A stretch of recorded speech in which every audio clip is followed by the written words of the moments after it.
Welcome back, my dear students of grade 9th. We are doing the 5th chapter of geography, that is natural vegetation and wildlife. In this chapter, we have studied about the natural vegetation, factors affecting the natural vegetation, and types of forest. We have already discussed about 3 types of forest, that are tropical evergreen forest, tropical deciduous forest and thorny forest. Today we will study the next type of forest, that is montane forest. What does it mean by montane forest? Which forest we can find in the mountains area, that are known as montane forest. In mountainous area, the decrease in the temperature with increasing altitude leads to corresponding change in the natural vegetation. जैसे जैसे हम height की तरफ जाते हैं, temperature decrease हो जाता है, that affect the natural vegetation. As such, there is a succession of natural vegetation belts in the same order. We see from the tropical to the tundra region. तो जैसे जैसे हम ट्रॉपिकल से tundra region की तरफ से आते हैं, we can see the different types of vegetation.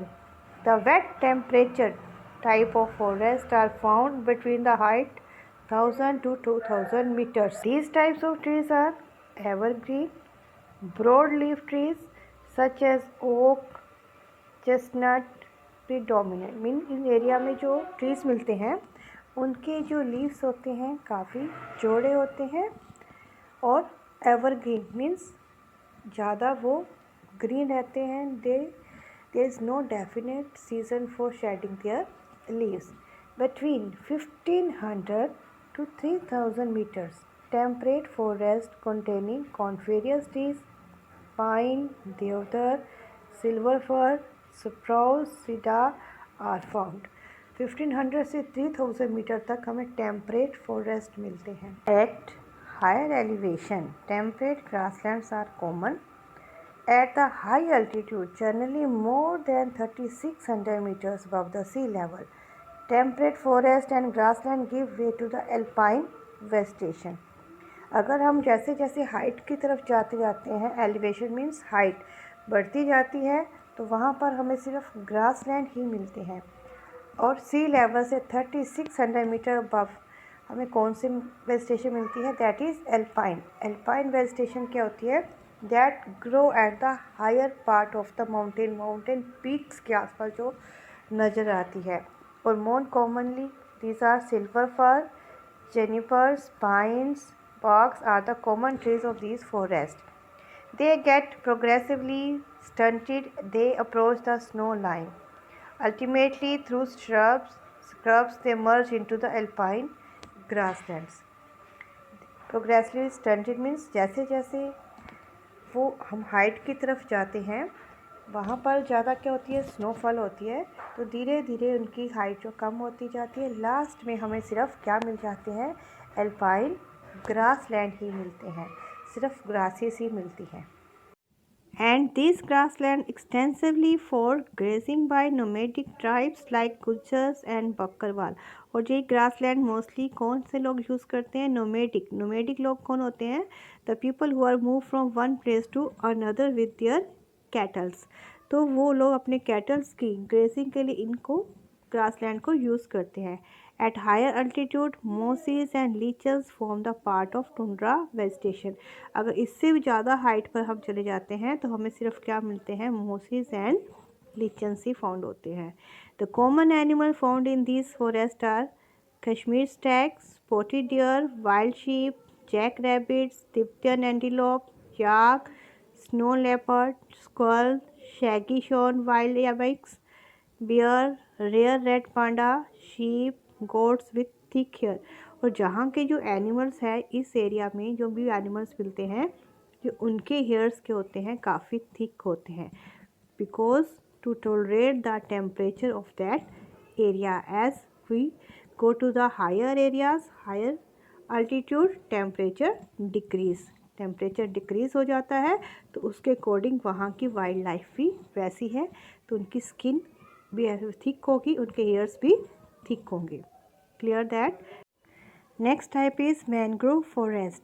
The mangrove tidal forest are found in the areas of coast influenced by tides. जिन एरिया में ज़्यादा टाइड्स आते हैं कोस्टल एरिया से, वहाँ हमें मिलते हैं mangrove forest.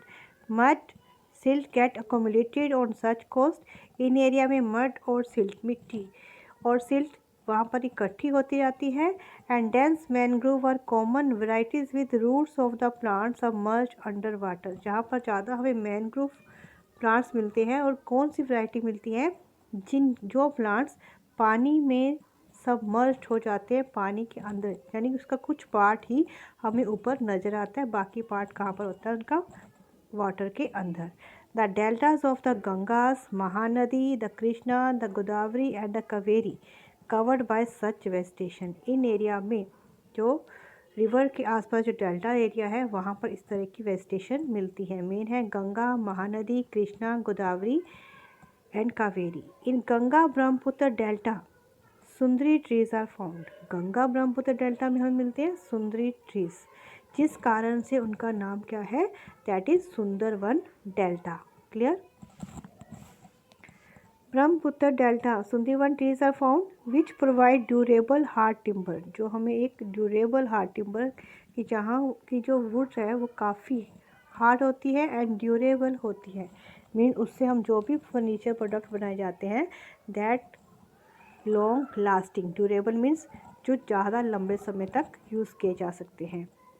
Palm, coconut, keora, agar etcetera also grow in some parts of the delta. इसके अलावा ये वाले ट्रीज़ हैं coconut, keora, agar, palm to grow in delta areas. Main animals और जो सबसे फेमस एनिमल जहाँ का है that is royal Bengal tiger है, जो जहाँ इन्हीं फॉरेस्ट में मिलता है। इसके अलावा turtle, crocodile, gorillas and snacks found in these forest. These are the mangrove forest that we found in the coastal areas. Clear that? Or these are the different types of vegetation that we found in the mountain areas. As we go to the higher altitude, there will be changes in the natural vegetation. Clear that? That's all for today's lecture. We have studied today two types of forest, mountain forest and mangrove forest. I hope all of you understand about this forest. In the next video, we will study about the natural wildlife. Thank you for watching the video.